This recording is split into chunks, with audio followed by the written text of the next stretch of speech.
Well, hello again, everyone. Hope you're all doing extremely well out there. And this update is going to have a lot of stuff to cover, like a wide range of different things in terms of like the commentary slate we got coming up, some other things a little bit for 2025 we're kind of dabbling with right now, and some stuff I'm kind of dealing with the filmmaking end of things where I want to kind of go in that regard, and a whole bunch of other stuff. And we're going to have a full preview of Forever Horror Month, which is going to be starting early. It's not going to be just October. It's going to be a little earlier into September, encroaching on everything, so all types of stuff. But as we recently dropped on the channel, we got two things. One, we dropped the commentary for our Adventures in Babysitting between Steve and myself. We had a fabulous time with it, and hopefully you guys will check that one out. It's out on the channel now. And I dropped a video, a full review, for the 2000 film The Watcher. Now, I actually went back and double checked, and I actually talked about doing this video back in like March of 2022 when I actually decided to grab the Blu-ray for it. I was thinking about it. I thought they had a very interesting story behind the film, and I kind of thought about it for a while. Then I kind of obviously just slipped off the agenda as you kind of go for the kind of appetite for it wasn't quite there, but I was kind of, after I did the Bourne Ultimatum video, which I think will also have to say that also came out since the last update. But I was doing that, and I was like, I wanted to do something that could not take a lot, again, something that wouldn't take quite as much time to get up to, that I was kind of interested in. And I knew it was between that and something else I got into pickups. Because I already had the Blu-ray for The Watcher, so they kind of eked it out when I kind of went out kind of looking for the other thing and couldn't find it quick. So that made it the forerunner of the entire idea there. And this was the entire film where Keanu Reeves got signed on to the film through means not of his own doing. And it got in a whole messy situation that got out of everyone's hands. And it was a film I saw in the theater back in 2000. And I had it on DVD. And I obviously upgraded for intention to do a video. And so that's finally out. And I did a lot. I didn't just go to the Wikipedia. I went to the actual sources cited in the Wikipedia to read through the full articles to get more of that, and some other articles I found along the way to get more direct quotes from people about what happened, or at least as much as they were willing to say in the public view of things in that regard. So I did a fair amount of work on this whole thing. They're going to dig into it for a film that has nothing on the Blu-ray. It's got a trailer, nothing else. So I had to dig into a couple other areas to grab a little bit more direct from the source information in that regard, to find out exactly what happened on the whole thing. So, interesting video. So I kind of made it fairly short in that regard. It's under a half an hour, so it kind of breezes by to a certain degree. But it also stars James Spader in a main role as a lead detective hunting down the serial killer portrayed by Keanu Reeves, and Marissa Tomei as the psychiatrist kind of counseling Spader's character, who's very much kind of traumatized to a certain degree or whatnot. So, interesting stuff to discuss in that one. If you haven't watched it already, definitely say go check it out, because there's a lot of interesting details and various other things involved in the entire film, therefore in that way, and such like that. So there's that. And I kind of want to shift gears slightly. Instead of the previews and stuff like that, I did go see Beetlejuice. Now I got enough progress done on the Watcher video up to like last Wednesday night or whatnot. I felt like, okay, yeah, I've gotten up to a certain point. I feel good about rewarding myself to go see it, because I didn't want to go see it. I had way too much to get done in the whole thing. It would push me back too far. So I got a certain level of work done the whole thing, and decided to go out to see the whole thing. And it's not a perfect film. It's certainly overpacked with subplots, and a lot of subplots that don't exactly get as much time to breathe and kind of develop and stuff like that. But I adored so much of just the cast. I think I saw this film, and I was so enamored with Winona Ryder as Lydia Dietz, and I think I developed a crush on her. And just afterwards, I watched like a couple interviews, and she is just adorable. Just her energy and all the different things involved with her, she's so great. Seeing her in an interview with Jenna Ortega, and she's so giddy over her, and just like she's so happy to have worked with this young star and all that type of stuff. It's just like fantastic. Keaton is just gold. The guy slips into the role like he never left it, like he just walked off the set of the other film, the day before or something else like that. Not miss a step. I thought Willem Dafoe was kind of nice. Having him as a sort of afterlife detective, but he was an actor who played a detective, and so he's kind of playing the role as it's kind of like a little bit of a satire or whatnot, kind of a little bit of a send-up in that regard of an actor thinking he's the part and playing the part in sort of the reality of the story is wonderful. Willem Dafoe seems like he's working like living crazy these days. Like, he's got tons of movies coming out every year, and they're all critically acclaimed. He's doing great work. He's doing amazing work. The guy is just so eclectic. So many people want to work with him. He's doing great stuff. And, of course, Catherine O'Hara, she's been gold since day one. She's so gold in this role.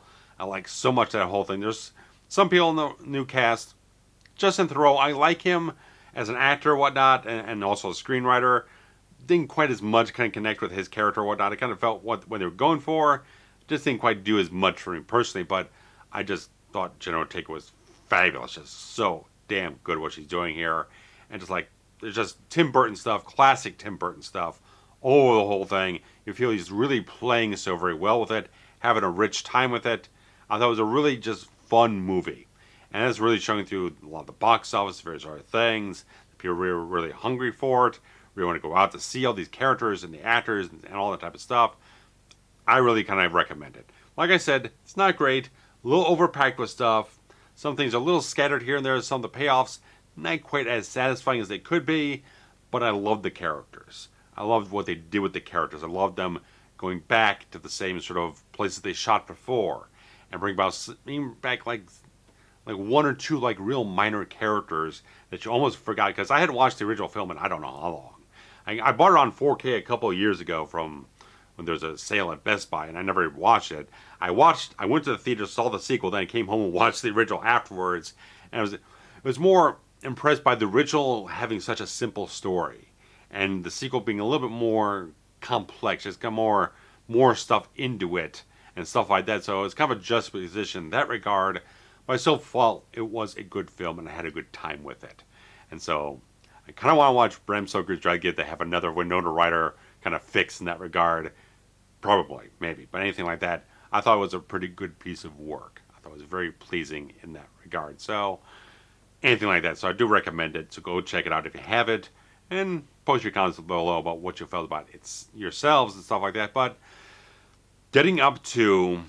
I got a list here. Just want to make sure I'm following my thing. So, getting up to talking about where our slate of commentaries is going from this point forward. Now, we've got, for Horror Month stuff, we got Conjuring 3 already recorded. That'll be coming out in a bit of a time. Then in October, we're doing a George Romero double feature. We'll be doing Creepshow and Land of the Dead. So those fit very nicely. So it's a nice 20-year gap between different films in his filmography to see how he evolved and stuff like that. So I think it's a nice type of thing.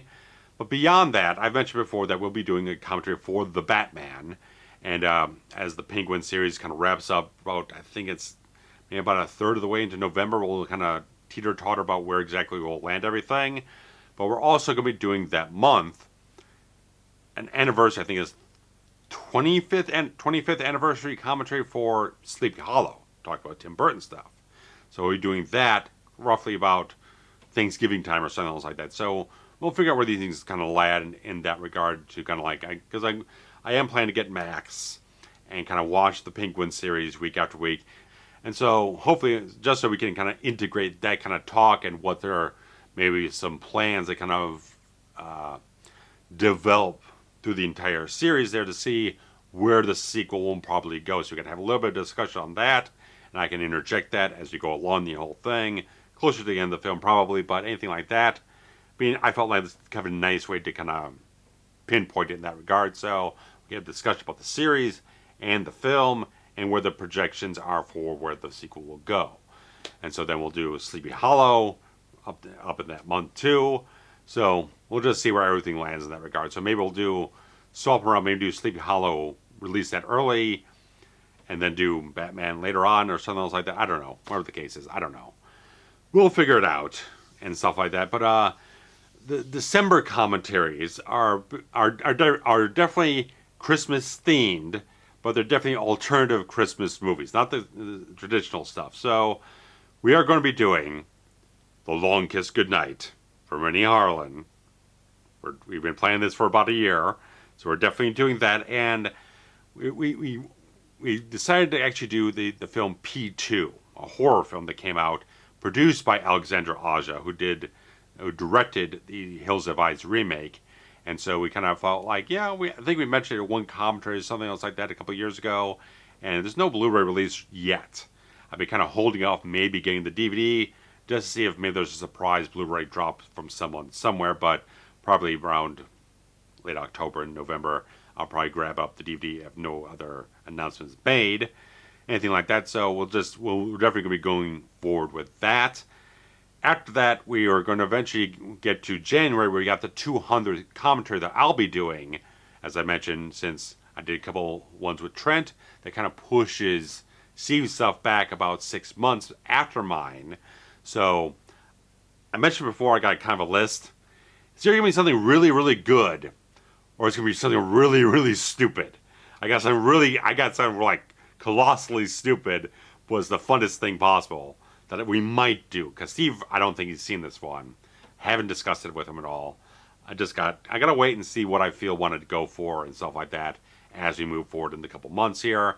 But we'll be doing Towering Inferno in January. And the other thing we're kind of juggling around in that regard is that obviously we want to do more Stallone stuff. And obviously, since we wrapped up Rambo, the next thing logical to do is Rocky. But we're kind of thinking back and forth because, first, Rocky's a phenomenal film, but it's really much a slow, deliberately paced, talkative drama. So as much kind of like, we get to 3. 3 and 4 are such popcorn movies. There's a lot of flashy stuff to talk about. We're just kind of a little uncertain exactly how, if we did the first and even the second film, how well engaged our discussions would be to have enough things to discuss from minute to minute. So we're just kind of here and there, because like we were thinking about maybe at least Rocky 3, Rocky 4, and the director's cut of Rocky 4. I kind of proposed like well, Rocky 5's got some things to talk about in terms of like why it didn't work so well, why Stallone doesn't like it in retrospect, and stuff like that, where it's kind of the black sheep of the franchise. There's something we could talk about, like why it doesn't really kind of function and something else like that, and maybe revisit it, maybe we think differently about it. Balboa certainly has enough to talk about, I feel, because it's a very good film, and it's a little bit different paced film in that regard against the first film. So we're kind of debating it here and there exactly how we feel about it. Maybe we just have to sit down individually and rewatch the first film or two and feel like, yeah, maybe more stuff kind of comes to our minds revisiting it ahead of doing a commentary that might say, yeah, that we feel like we can engage in enough conversation that's relevant to the film to kind of go for it. So it's just kind of a weird thing. Like if we just did like 3 and 4 and did nothing else, it'd be good. I just don't know how well the audience would kind of go for it. Like they click on Rocky 3, it's like, well, where's Rocky 1 and 2 and the stuff like that. So it'd be interesting. It'd be something we kind of have a couple months to kind of feel out and see where we want to go for. And especially if you guys want to chime in and give us a little feedback on that type of thing, we definitely appreciate that as well. So I have not seen the director's cut of Rocky 4, but Steve has, and he specifically said it's such a different film that's worth talking about in its own individual commentary. Unlike what we did with Halloween 6, where there would be a lot of redundant things if we kind of did the theatrical cut, the producer's cut, but you're kind of retreading a lot of ground with a lot of the same scenes, just some things slightly cut differently, maybe scored differently, but the Rocky 4 director's cut is apparently a very, very different film on many different levels there. So it's worth talking about in its own thing, because we'd probably do Rocky 3, Rocky 4, take a break, or come back around to it at some later date to kind of give a little bit of just a distance or whatnot, to not have it so much like we did theatrical cut followed by the director's cut, and it feels a little bit belabored in that regard. So we want to come back to it with a little bit of freshness and stuff like that. So just the ideas we got swinging them around in that regard right now. But Forever Horror Month, that's what's coming up soon, and I've got a couple interesting things. I got some things a little bit more kind of B-grade films, a little bit more the A-list stuff.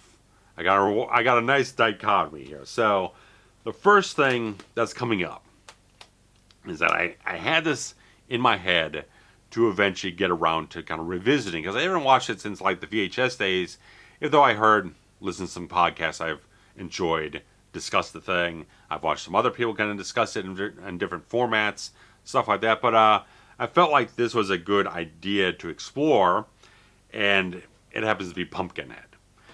Now, I just grabbed this up. This is the Steelbook from Screen Factory, which did have a 4K remaster on it. I know they have a proper 4K Blu-ray out now. They released about a year ago.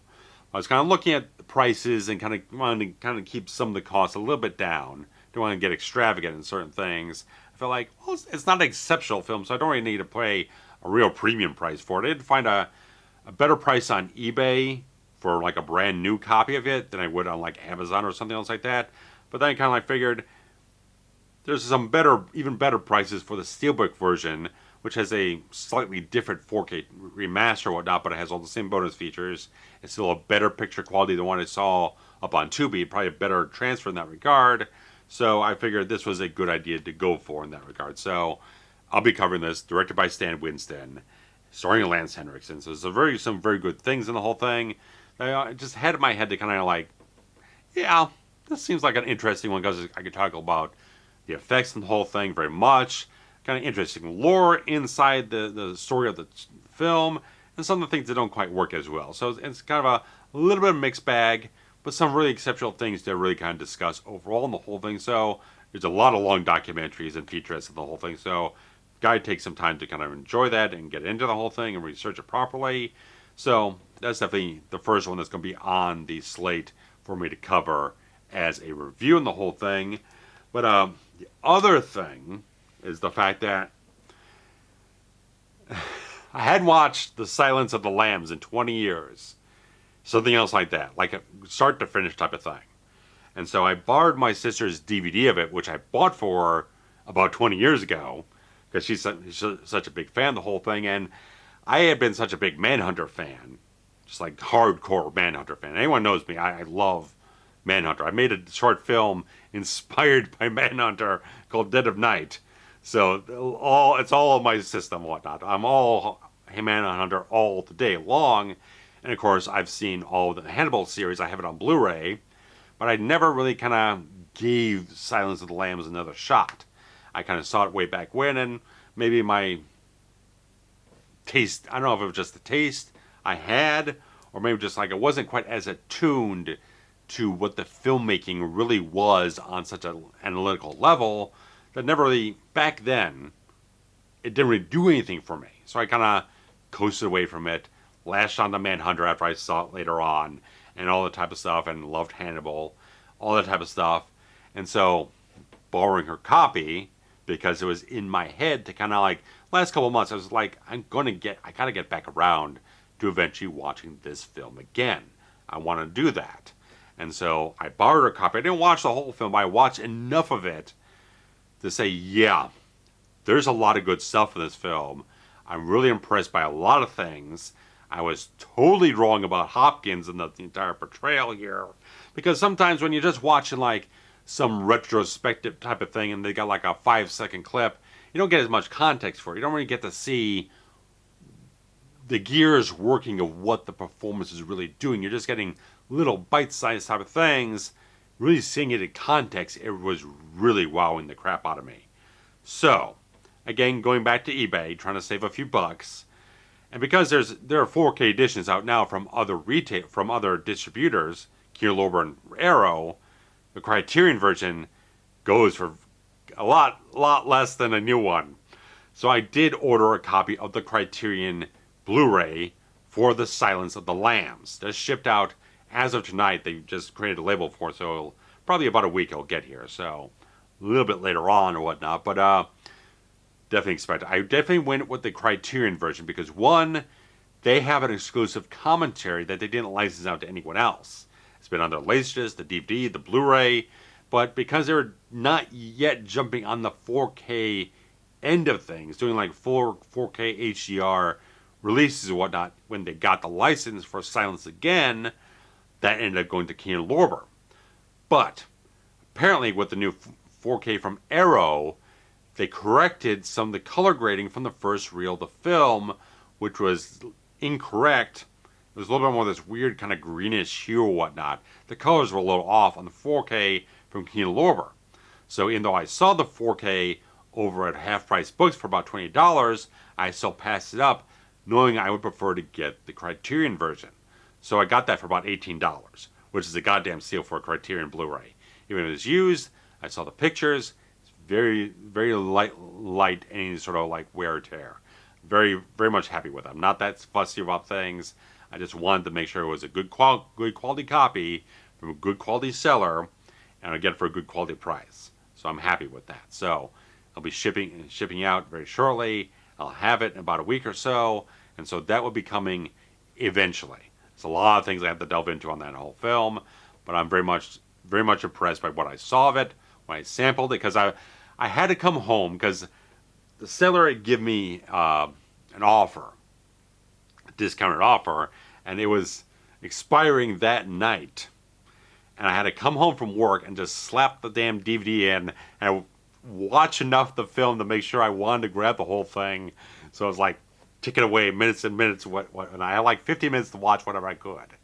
And so I threw it in, started watching, so I didn't even get halfway through the film, but I got enough through it to say, yes, pull the trigger on this thing, I'm on it, it's officially on the board for Forever Horror Month. Now, the only other thing that's possible, because someone else in the comments, someone was commenting recently, asking me about doing more of the subspecies movies, because I only did the first 3 years and years ago. And so I was kind of like hemming and hawing about the whole thing, because they had done HD remasters in the first 3 films from Full Moon, but they never did the one for the 4th film. Now, apparently there has been now a Blu-ray set release of the full franchise, but it's still just an upscale. Because because Subspecies 4 was produced after the deal with Paramount lapsed, where they were helping co-finance things and distribute their films, apparently cost-cutting measures, they edited everything on video. And so they don't actually have a film print or anything like that to actually take a negative to scan it in 4K or anything like that. And so that has not been upgraded, that's not been remastered or any type of way. So if you're going for that box set, just be aware there has been an upscale and not a proper new remaster. Now there is the 5th film that was released recently called Blood Rise, which I haven't seen, but it's up on Tubi, so I can kind of go off and watch that and see what I feel about it and go off on that regard. But the Blu-ray kind of goes for about $25, $26. It's not quite as available as it was when it was probably originally released. It's out of stock on Full Moon's website, so I kind of have to hunt around, see if that might be something to do. Now I bought a freaking DVD set of the Subspecies movies way back in 2006, and it cost me a shitload of money. And they forgot to ship it for about a week or two until I contacted them. I was like, where the fuck is my damn DVD set? Because this was an Australian freaking was an Australian import they offered on their website, which has the first 4 movies plus Vampire Journals, which does have a 4K remaster. I keep saying 4K, HD remaster. Get too much into the weeds on that stuff, but this was an Australian import, which was region free. And so I grabbed this for about $70 back in 2006 because I was that desperate to actually have these films, and it took like a month before the thing actually got shipped and arrived and stuff like that. So thankfully I've held on to this. So if I do want to do 4, I could do 4 off the DVD and kind of work on that, and then eventually do 5. They wouldn't be very long videos. Even the ones I did for the first 3 weren't terribly long because there's not a whole lot of like production information, stuff like that. It's a little bit here and there, but not as exhaustive as some of our films. So I'll see where things land, because we got a long time to go before the end of October. So I'll see if I kind of just need something a little bit light. Maybe after Pumpkin Edit, maybe I'll do that, or maybe something else like that. Just see where things fall in terms of where I want to deal with things and stuff like that. So that's what we got for Forever Horror Month. So we got Pumpkinhead, Silence of the Lambs, and maybe some subspecies, and we'll see if there is anything else that kind of develops in the coming weeks. Also, I did want to mention that I finished another audiobook, which was the debut novel from actress Krysten Ritter called Bonfire. She put this out a couple years ago, but I decided to go into it because I love her. I love her as an actress. I think she does phenomenal stuff. I just think She's got, as herself, she's got such a great, fantastic personality. I just really love her. I just really just engaged so much by her. What she's ambitious about, all these different things, her backstory, all the things. Great stuff. And I went into this thing and I was really impressed. One is an audiobook because, like I've mentioned before, narrator makes or breaks it. It's like I went through Legion from William Peter Blatty for the Exorcist 3 video, and I mentioned that narrator really didn't put much effort into it. There's not a lot of personality to it. Not really kind of engaging narrator. Really give you something. Not really a storyteller. You need someone who's a storyteller to do these voices, the voice acting. And Carissa Becker does a phenomenal job. She did a great job. She involved herself in the emotion of the story, into the personalities, creating different voices, all types of stuff. That's what I'm looking for. Someone who really is someone who's involved with what they're doing and wanting to craft something that's an art to themselves and take the text and bring a certain life to it for the audio experience. And she did a fantastic job with it. And Krysten Ritter wrote a really good novel here. I was very much engaged. Like every time I put this on, I was just very kind of lit up with just a certain inspiration. I was kind of inspired by everything she was doing on the whole thing. Just in terms of like, it's a really well told story from a first person narrative.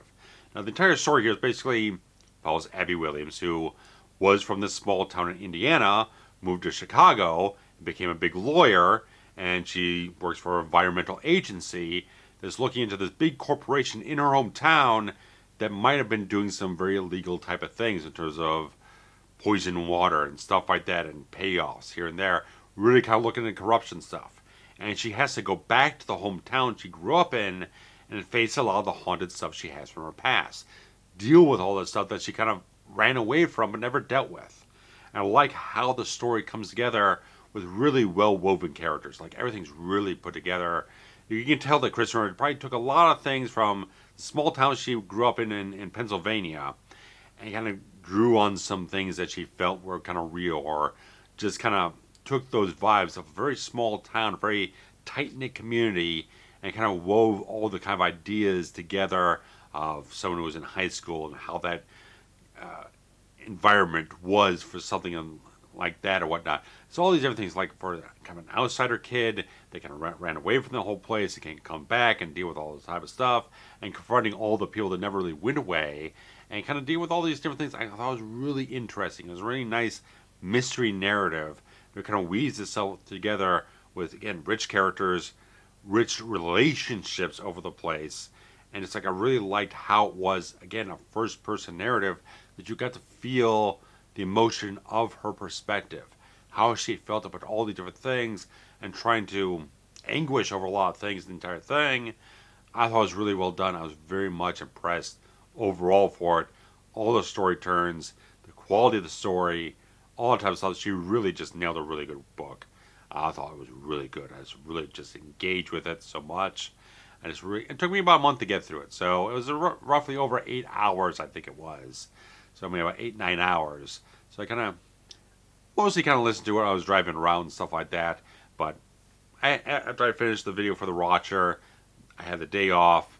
I just sat down and kind of coasted through like the last 2.5, 3 hours or whatnot of it, and I just really just had a good time with it. I thought it was a really well done piece of work. Thumbs up on the whole thing. I gave it 5 stars on Audible. I just was really bowled over. She did a really fantastic job. I'm really looking forward to her next novel, which is a completely different type of story, but it's got a little bit of international intrigue, stuff like that. It felt like this also feels right up my alley. Definitely implore you guys to go check out some information about it, called Retreat. Coming out in March of next year.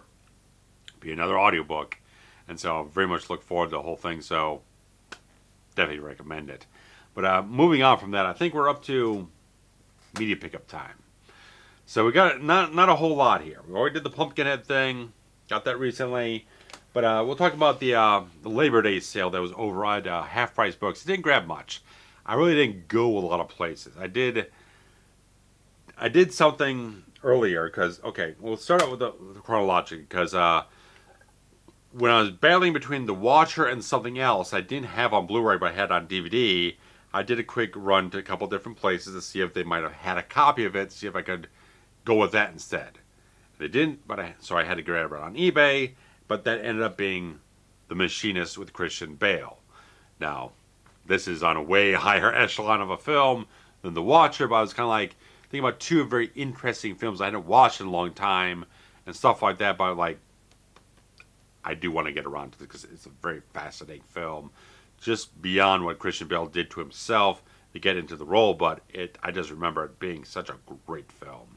Haven't watched it in forever, but like I said, I bought it on DVD way back when, and it's been sitting on the shelf. And I was like, this is very compelling type of stuff. I'd really like to delve into something like this, much more that kind of noir, Hitchcockian thriller to a certain degree. And all the time, so I just remember visuals from the film so much. I rewatched the trailer. It's just such a compelling looking film. I really want to get back into it. So, good type of stuff. And especially some of the featurettes are actually in HD on this whole thing. So that's another plus to grab this for the video in that regard. But I didn't grab them up. I kind of ran out, looked for that like on Saturday, at the beginning of the weekend. And I didn't go out. I kind of like noted in my head, like, okay, yeah, they're doing the sale. I'll probably swing back around to it once I've gotten things going on different levels in that regard. But didn't grab much, but some pertinent type of things, because I grabbed up Graham Revell's score album for The Crow's City of Angels. This score is fantastic. Brush away what the film actually ended up being. The score he did for it is as good as the first film, and I love the score for the first film. It's one of my favorite scores of all time because I bought it twice. I bought the original score album for the first Crow when I did the video on the whole thing. Then they eventually did the deluxe version, and I grabbed that from iTunes as well. Could have grabbed the physical CD version, but I kind of opted for, I think it was wrong. I got like, it was something like that. I feel like I grabbed around Christmas time one year. I just decided to just pull the trigger on, just grab the one off of iTunes instead for more of an immediate gratification, anything like that. But this is out of print. You can't find this. It's not any up on iTunes, any digital streaming, anything like that. I did have a downloaded version of the whole thing that was not legitimate, but I just wanted it so much. But I found this at Half Price Books right down the road, and I had to grab it. I had to grab it so much because it's just awesome. It's such a goddamn good score. Just envelop yourself into the score itself. You can find tracks on YouTube, whatnot, unofficially, but I'm so glad to actually officially have this in my hands now because it is just a phenomenal, phenomenal piece of work from Graham Revell. Whenever I mention Graham Revell as the guy who does composing for any film, this is like the standard because I know he can do something this good. Anything that's not quite as good, I kind of like a little disappointed or whatnot. Like when he did the Freddy vs. Jason scores, like, boy, this just sounds like he phoned it in. Because I know he can do some phenomenal stuff. And also mention like Pitch Black, the Ritter films. Great scores he does for that stuff too. But I listen to these so much. It's such a vibe. So much in that regard. But everything I grabbed up, like I said, I didn't grab much, but I grabbed up Midnight Special from Jeff Nichols. Got Michael Shannon, Joel Edgerton. Really good type of things. Jaden Leber, who ended up being in It, Chapter 1 and 2, altered his last name, I think, for his mother or whatnot, anything like that. I don't recall off the top of my head, but this one was really good. I went to this was only out in limited release in theaters back in 2016, and I drove off to the Landmark Century Center Theater, which Steve and I both highly recommend. Very classy theater. Really want to go to it. You really want to go to it. Ever in Chicago, definitely go to that one. But I went to that. It was only one in range that was screening the film, and I was very much intrigued by it so much. Really good sci-fi film. I did a video on it when I actually went to see it, so that's on the channel now if you want to go back and check that one out to get more about the thing. But I always felt like it was a little more of a more sci-fi version of Firestarter. Not that it's the same concept, but it still has a father and his kid on the run from like government agencies and various other organizations, stuff like that. It's very much kind of a thing, but it's much more. And watching a film like this, it just burst your mind open so much. Like, it's so fertile with an imagination where it goes and then the ideas it has, like, it percolates in your mind so much. It's similar to after I went to see Arrival, the Denis Villeneuve film. Similar type of feeling I had after seeing that. It's like rich with ideas that make you think so much, and I thought it was really, really good. So every so often I got the feeling that I wanted to revisit the film, but I never actually owned it.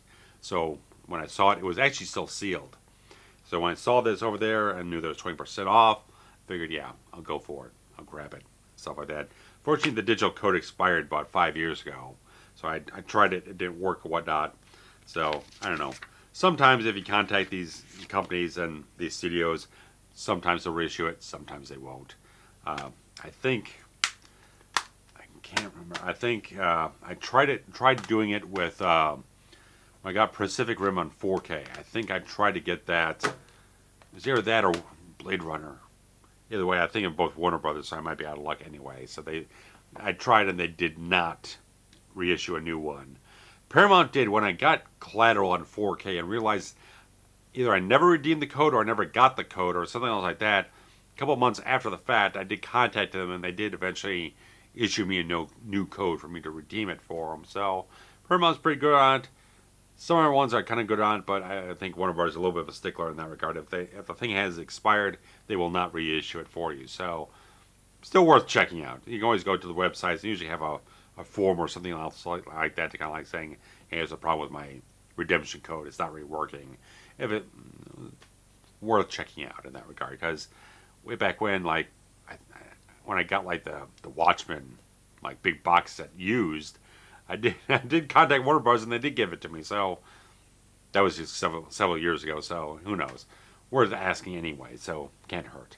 But going off from that point forward into my little list here, which I just clicked off the whole thing, is that after the media pickups, I just got to talk about a little bit of the filmmaking stuff, the independent filmmaking stuff that been kind of banging back around a little bit here and there. Because as I mentioned before, there was a short film script, kind of a detective noir thriller that I finished penning at the beginning of the year, and I kind of like was kind of figuring out what to do about things. And we were thinking about maybe doing it over the summer, but things quite didn't coalesce with different people, and couldn't quite get things kind of going in certain places here. So we're kind of looking more towards September, October to do the whole thing. But a friend of mine, he got a little bit sick for a little while there, so we had to put things on pause for a couple weeks, see where.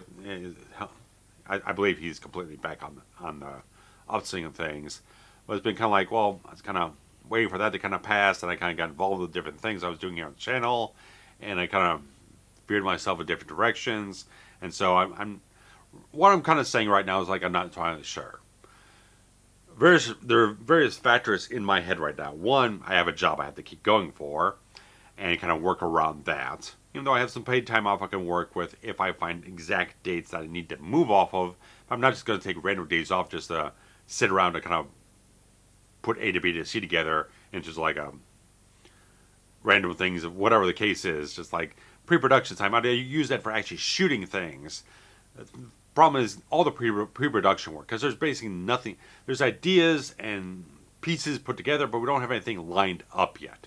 We got me, we got Steve, we got Eric, my cinematographer. We're all going to be involved in the whole thing. I have nothing else beyond that.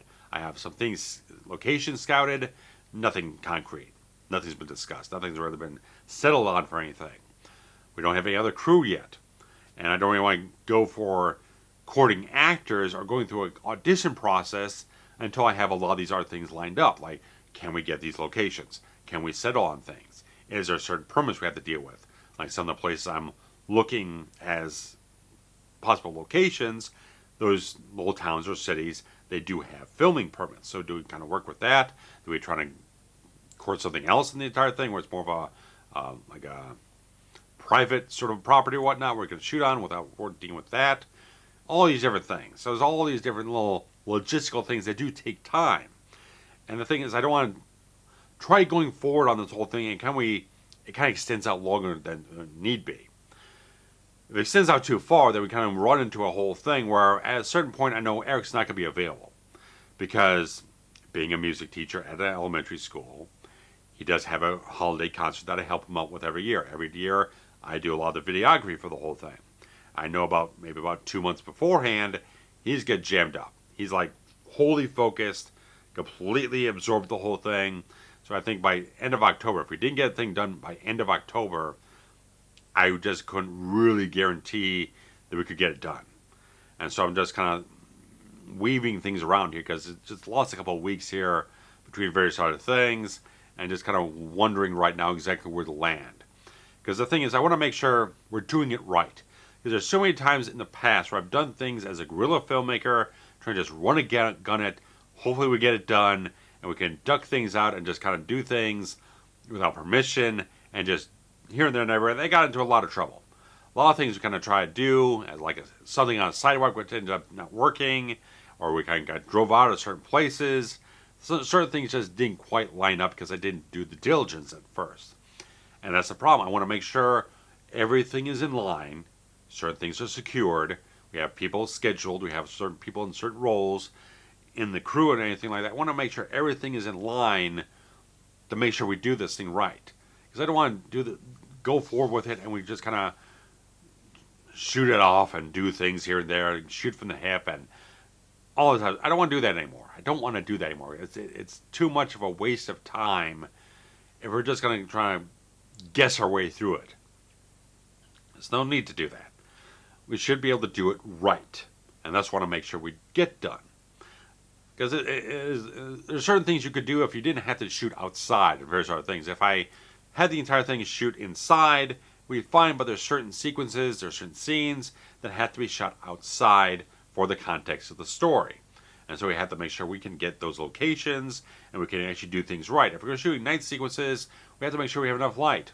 We want to make sure we can plug in things, get the setup right, we got enough crew there, we can do things the right way, and all that type of stuff.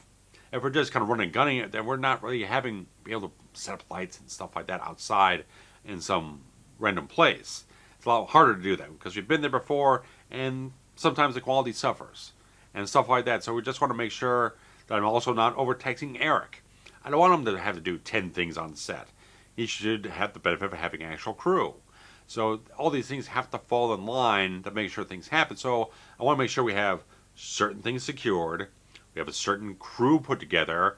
And then I can go to actors saying, hey, we've got all this stuff in line to make sure it can happen. Now I have something to sell to actors, be like, hey, all this stuff is set up. We've got this location, that location. We've got these people involved with the crew. All I need is the right actors to commit to the whole thing and move forward. So I'm not going to go off and try to cast the thing now and trying to figure out all this other stuff afterwards and waste everyone's time. And like, we keep pushing the schedule back to the point where now we can't do it now. And we got to push it back 4 or 5 months. There's no point to that. So it just at the point right now, like I have to try and figure out exactly, can we do it now or do we have to push it off? Because like obviously we can shoot the indoor sequences any time of year basically. But it's just those few outdoor scenes are just kind of the crux of the whole thing that have to be managed. Because I don't want to shoot this thing like we did on The Fixer. Like we're shooting some scenes when it's like 10 degrees or something else like that, like single digits, freezing our asses off. I don't want to do that again. I don't want to do that. I prefer not to do that. I like to do it at some point in time of the year that we can be comfortable outside doing these things and not have weird weather things to deal with. So there's a lot of things I just want to make sure it's a good shoot. We don't have a lot of complications. We prepare for as much as we can and get it done the right way. So that's just where things are going right now. So it's a detective noir thriller that has like a 3 or 4 person cast. Not a whole lot involved, but there's just a lot of legwork to get done ahead of time that hasn't gotten done yet because certain things have just been in kind of a turnaround in certain places. They just don't want to start taking certain motions while not having certain people involved in the whole thing. So as my friend was sick at the time, I didn't want to start making decisions and doing things here and there and not do it with his consent and his input, stuff like that. So various other things. So it's just been a little bit complicated getting out the whole thing. So I'm not sure. I'm not saying it's not happening right now. I'm just not sure what's going to happen. I just want to make sure whatever we do it the right way, and we have the time to do it the right way. So just being considerate of all those factors, and that's a lot of things to burden. So if I'm coming back after more than 10 years to actually do a film project, I don't want it to blow up in my face. Because that's what happened over 10 years ago. It blew up in my face because I didn't do the actual diligence, and it ran on and on and on and it never got finished. So that's the bad thing. So anything in that regard, the only other thing to deal with is the fact that I have been working again on the Vengeance screenplay. Again, this was a short film I attempted to do back in 2005, and things fell apart partway through production, and it was about a 25-page script. But after everything completely just like it was not going to happen anymore, we're never going to be able to pick it up again and finish it, I decided, hey, let me try and turn this into the dream project. A big feature film screenplay, expand it out, and it's almost 140 pages right now. So maybe it's a little too expanded. I'm still trying to figure it all out. It's a way better shape than it has been over the last couple of years, because back in like 2020, I worked on this thing for a couple of weeks, and I just got fed up with it. I didn't know what the hell to do with the second act. It was a mess. I was just so wrought over the whole thing, I just stopped for like a couple of years. I don't think I touched this thing almost until 10 months ago. That's how much I just like, no, I'm just done with this thing. I've done a lot of work on it to kind of like improve some of the characters, kind of like reimagine some of the characters in my head, because some of them I was too attached to the old actors I had in the whole thing back on the short film, and I needed to find a way to divorce myself from those actors and those portrayals to be able to move forward and make something fresher and develop it more. So I worked very well to kind of gender flip one character to change that up. Another person I kind of worked very closely to find other inspirations for the character to recontextualize that person and create more depth for them, and add some other characters as well, just kind of create more context for everything that's going on here to create a little more depth in some places here. So it's really worked out very well here and there and everywhere. I was kind of dabbling with one certain action sequence. It was like I had an idea like having like a car chase, like a motorcycle car chase sequence. And I wrote one that was like super indulgent, like it was just like way over the top. It was like this is crazy. What I like, a lot of the stuff in the screenplay is kind of like very intimate, close quarter stuff. It's like a lot of gunplay, a lot of hand to hand combat, not a lot of like big flashy type of things. So much like that, like big major stunts like that. So I wrote the big one. I felt like it was too much. Then I kind of pared it down. I still didn't quite like it as much. Like it's okay. It's like I don't know. It's a very temperamental script, as I've been calling it. Certain things, I introduce an idea, and it wants to reject it. It has a life of its own. It knows what it wants, what it needs, what it won't accept. So it's a living, breathing thing to me in that regard. It's like, I put that thing in there, it's like, oh, that don't fucking work. That's so much against the vibes of the whole thing. It just won't work. No, get that out of there. Thought it was a good idea at first, but like that does not mesh. It does not function here. It's well written. It just doesn't want to integrate, and so I had to get rid of it. So I'm still teeter-totter on the whole thing. I might get rid of it. I might putz it around some places here and there, but a lot of things. I've just been dealing with a lot of trying to focus much on like a single character's arc through the whole thing, and try to form that up and kind of tinker with a couple other things here and there, just kind of figure out some place that felt like it was a little saggy in the entire storytelling. I need to find a way to kind of tighten it up and focus it down and get the pace moving in some places. So, and no idea when this thing's ever going to be ripe for being seen by any other eyes, but it's working a lot better than it has in a long ass time. So there's been a lot of subplots in this thing that kind of were added in, that got removed, maybe a little bit put back in, then it's like, no, not quite much, and then kind of keep finding the balance back and forth, but how much and how little, stuff like that. So things kind of come gone here and there, but I keep a separate document of like all the stuff I want to cut out of this thing and dump it over here. I've done like color-coded scenes, like probably get rid of that thing. This thing over here, color-coded, would be like, okay, maybe I have to rewrite this part, stuff like that. So it's a whole process. It's such a process, and there's so many drafts of this thing available on my hard drives and stuff like that. So I've got the proper current draft saved into my Dropbox. So it's always in the cloud a little bit, just to have a little something there. So it's a big script. Kind of like the third act never changes. Like there's only just a little bit of something I was changing around a little bit with like action beat, but like the last 20 to 30 pages, just it's almost like there. It doesn't need to be touched.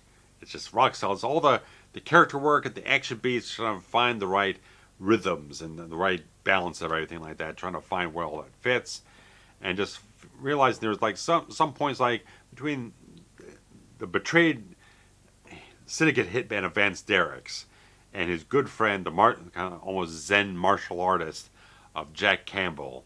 I felt like I kind of realized all those scenes are the exact same dialogue. They're all just hitting the same beats over and over again. So I kind of exercised a couple of the scenes they had together and kind of brought like another new supporting character in to talk with Jack about Vance that creates more depth between the characters and kind of forms more Vance. It kind of forms more the themes overall. So I found some other things that kind of worked better. Kind of removed some things that just felt like it was kind of going over and over again, the same thing over and over again, and just find some new angles to kind of look at things from. So it's working out a lot better. So I'm very much pleased by where it's been in recent times. So anything like that, guys. So I thought that was worth sharing for you guys. So anything in that regard. So hopefully you guys are excited for all the stuff that's coming up in Forever Horror Month. So we're going to be months, like a month and a half, basically.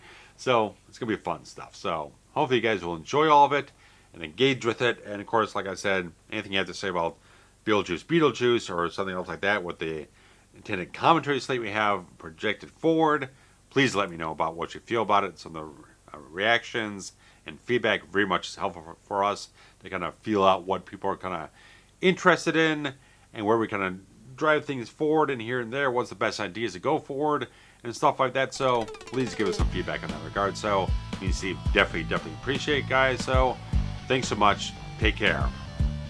Bye-bye.